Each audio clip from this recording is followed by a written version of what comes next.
Petrol महंगा कर दिया, अब थोड़ा और महंगा होगा। मिफ्ताह इस्माइल ने महंगाई का नया बम गिराने का इशारा दे दिया। साथ ही कहका लगाकर गरीबों के जख्मों पर नमक भी छिड़क दिया। तवानाई कॉन्फ्रेंस से खिताब में मिफ्ताह इस्माइल की ज़्यादातर तवज्जो साबिक हुकूमत के इक़दामात पर कीड़े निकालने में थी। इमरान खान की जानिब से पेट्रोलियम मसनूआत पर सब्सिडी की खुलकर मुखालिफत और इसे IMF से वादा खिलाफी करार दिया।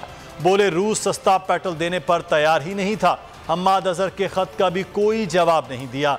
वजीर खजाना ने महंगाई के मारों के लिए 2000 के मामूली इक़दाम को इनकलाबी कदम करार दे दिया। महंगाई में कमी के ज़बानी दावे भी करते रहे।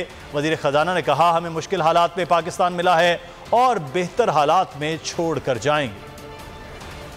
पेट्रोल महंगा हो जाएगा but the rest of you will be okay.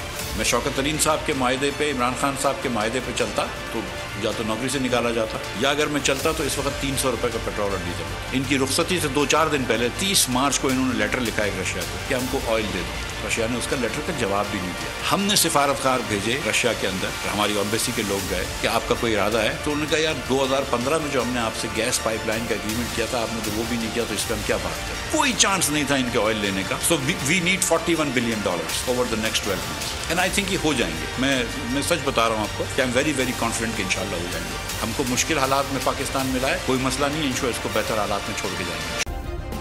Subscribe करें और बेल दबाएं ताकि कोई खबर रह न जाए।